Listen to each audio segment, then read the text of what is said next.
আজ আমরা যাদের কথা বলবো তারা শুধু দার্শনিক নন, তারা কেউ লিখেছেন আদর্শ রাষ্ট্রের রূপ, কেউ ব্যাখ্যা করেছেন ক্ষমতার প্রকৃত স্বরূপ, কেউ বলেছেন মানুষের স্বাধীনতার কথা, আবার কেউ দেখিয়েছেন ন্যায়, আইন ও শাসনের ভিত্তি। হাজার হাজার বছর পেরিয়ে গেলেও তাদের চিন্তা আজও সংবিধান, গণতন্ত্র, রাষ্ট্র ব্যবস্থা এবং রাজনীতির প্রতিটি স্তরে জীবন্ত। চলুন পরিচিত হয়ে নেই রাষ্ট্রচিন্তার ইতিহাসের সেই 10 জন কিংবদন্তি দার্শনিকের সঙ্গে যাদের ধারণার উপর দাঁড়িয়ে গড়ে উঠেছে আধুনিক বিশ্বের রাজনৈতিক চিন্তা। আমাদের যাত্রা শুরু হচ্ছে জ্ঞানীদের গুরু সক্রেটিসকে দিয়ে। আশ্চর্যের বিষয়, তিনি নিজে কোনো বই লেখেননি, কিন্তু তার প্রশ্ন করার পদ্ধতি আর চিন্তাধারা আজও দর্শনের ভিত্তি হিসাবে বিবেচিত। তিনি কেবল মৌখিক আলোচনার মাধ্যমেই তার দর্শন প্রচার করতেন। তার যোগ্য শীর্ষ প্লেটো এবং জেনোফনের লেখাতেই সক্রেটিসের চিন্তাধারা সংরক্ষিত আছে। সক্রেটিসের যোগ্য শীর্ষ প্লেটো ভাববাদী দর্শনের জনক। তার অমর গ্রন্থ দ্য রিপাবলিক শুধু একটি বই নয়, তার আদর্শ রাষ্ট্র নিয়ে মানব ইতিহাসের অন্যতম শ্রেষ্ঠ রচনা। প্লেটোর শীর্ষ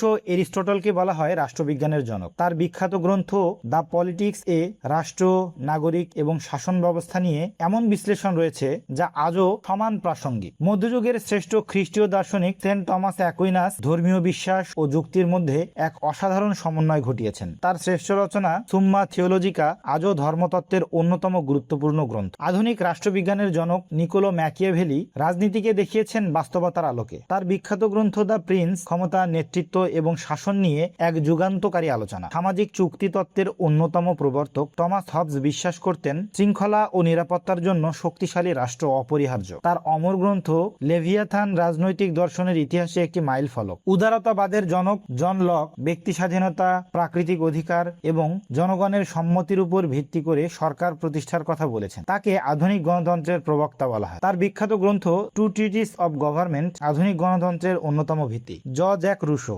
জনসার্বভৌমত্ব তত্ত্বের প্রবক্তা জ্যাক রুশো ঘোষণা করেছিলেন রাষ্ট্রের প্রকৃত ক্ষমতার উৎস জনগণ। তার বিখ্যাত গ্রন্থ দ্য সোশ্যাল কন্ট্রাক্ট বিশ্বব্যাপী গণতান্ত্রিক চিন্তাকে গভীরভাবে প্রভাবিত করেছে। ক্ষমতা পৃথকীকরণ বা ক্ষমতা স্বতন্ত্রীকরণ নীতির জনক মন্টেস্কু মনে করতেন স্বাধীনতা রক্ষার জন্য রাষ্ট্রের ক্ষমতাকে রাষ্ট্রের 3 বিভাগ যথাক্রমে আইন, শাসন এবং বিচার বিভাগের মাঝে ভাগ করে দিতে হবে। তার বিখ্যাত গ্রন্থ দ্য স্পিরিট অফ লস আধুনিক সাংবিধানিক শাসন ব্যবস্থার অন্যতম ভিত্তি। আধুনিক নীতি দর্শনের অন্যতম শ্রেষ্ঠ দার্শনিক ইমানুয়েল কান্ট যুক্তি, নৈতিকতা এবং মানব স্বাধীনতার নতুন ব্যাখ্যা দিয়েছেন। তার কালজয়ী গ্রন্থ ক্রিটিক্স অফ পিওর রিজন পাশ্চাত্য দর্শনের ইতিহাসে একটি যুগান্তকারী সৃষ্টি। রাষ্ট্র বদলায়, সরকার বদলায়, কিন্তু মহান চিন্তাগুলো থেকে যায়। আজকের কোন দার্শনিক আপনাকে সবচেয়ে বেশি ভাবিয়েছে? কমেন্টে জানাতে ভুলবেন না। সবাই ভালো থাকুন। ধন্যবাদ।